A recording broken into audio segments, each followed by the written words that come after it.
ഉസ്ബെക്കിസ്ഥാനിൽ Malayali medical വിദ്യാർത്ഥിനിയെ സഹപാഠി തലക്കടിച്ച് കൊലപ്പെടുത്തിയ സംഭവത്തിന് പിന്നിൽ ബാഹ്യശക്തികളുടെ ഇടപെടലുണ്ടോ? ഹരിപ്പാട് സ്വദേശിനി സാവരിയെ മതം മാറ്റാൻ ശ്രമിച്ചുവെന്നും എതിർത്തപ്പോൾ കൊലപ്പെടുത്തിയെന്നുമുള്ള കുടുംബത്തിൻ്റെ ആരോപണം ഗൗരവമുള്ളതാണ്. മെഡിക്കൽ വിദ്യാർത്ഥിനി സാവരിയുടെ മരണകാരണം തലച്ചോറിലെ രക്തസ്രാവമെന്ന് പ്രാഥമിക നിഗമനം. തലയ്ക്ക് പിന്നിൽ 2 തവണ അടിച്ചതിൻ്റെ അടയാളമുണ്ട്. നട്ടലിനും പുറത്തും വയറ്റിലും ക്ഷതമേറ്റതുപോലുള്ള പാടുകളുണ്ടെന്നും ബന്ധുക്കൾ പറയുന്നു. ആന്തരിക അവയവങ്ങൾ ഫോറൻസിക് പരിശോധനയ്ക്ക് അയച്ചിരിക്കുകയാണ്. കേസിൽ ക്രൈംബ്രാഞ്ചും അന്വേഷണം ആരംഭിച്ചു.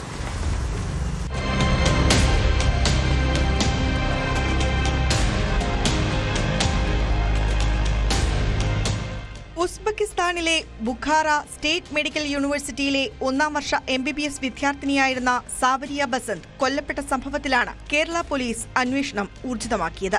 നാട്ടിലെത്തിച്ച മൃതദേഹം ആലപ്പുഴ വണ്ടാനം മെഡിക്കൽ കോളേജ് ആശുപത്രിയിൽ വീണ്ടും പോസ്റ്റ്മോർട്ടം ചെയ്തു. പെൺകുട്ടിയുടെ തലയ്ക്ക് പിന്നിൽ 2 തവണ അടിച്ചതിന്റെ അടയാളമുണ്ട്. പുറത്തും വയറ്റിലുമടക്കം ശക്തമായ മർദ്ദനമേറ്റ പാടുകളുണ്ടെന്നും നട്ടലിന് പൊട്ടലുണ്ടെന്നും പരിശോധനയിൽ കണ്ടെത്തി.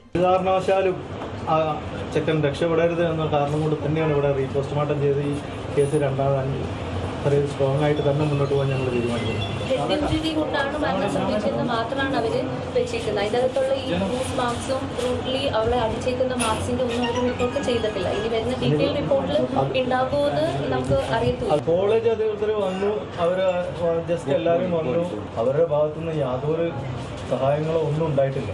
ആന്തരിക അവയവങ്ങൾ ഫോറൻസിക് പരിശോധനയ്ക്ക് അയച്ചിട്ടുണ്ട്. പിതാവിന്റെ പരാതിയിലാണ് ഹരിപ്പാട് പോലീസ് നിലവിൽ കേസെടുത്തിട്ടുള്ളത്. സാവരിയെ കൊലപ്പെടുത്തിയ സഹപാഠിയും മലപ്പുറം പെരിന്തൽമണ്ണ സ്വദേശിയുമായ സദറുൽ അനമിനെ ഉസ്ബെക്കിസ്ഥാൻ പോലീസ് അറസ്റ്റ് ചെയ്തിട്ടുണ്ട്. സാവരിയെ മതം മാറാൻ സദറുൽ അനം നിർബന്ധിച്ചിരുന്നുവെന്നും അത് പെൺകുട്ടി എതിർത്തതാണ് അതിക്രമത്തിന് കാരണമായതെന്നുമാണ് ബന്ധുക്കളുടെ ആരോപണം. അന്വേഷണത്തിന്റെ ഭാഗമായി സാവരിയയുടെ മാതാപിതാക്കളുടെ മൊഴി പോലീസ് രേഖപ്പെടുത്തും. എംബസി വഴി കേസിന്റെ കൂടുതൽ വിവരങ്ങൾ ശേഖരിക്കാനുള്ള നടപടികൾ തുടങ്ങിയിട്ടുണ്ട്. അതേസമയം കൊലക്കുറ്റം ചുമത്തപ്പെട്ട പ്രതിയുടെ രക്ഷിതാക്കൾ നാട്ടിൽ നിന്ന് ഉസ്ബെക്കിസ്ഥാനിലേക്ക് പോയിരുന്നു. മകന് നിയമസഹായം ലഭ്യമാക്കാനും ഇവർ ശ്രമം നടത്തുന്നുണ്ട്. കേസിൽ പ്രതി രക്ഷപ്പെടാനുള്ള സാഹചര്യം ഒരുങ്ങുമോ എന്ന ആശങ്കയിലാണ് സാവരിയയുടെ ബന്ധുക്കൾ.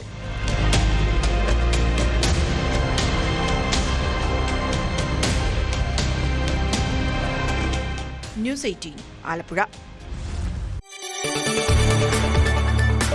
കൂടുതൽ വാർത്തകൾക്ക് news 18 Keralam YouTube channel subscribe ചെയ്യുക.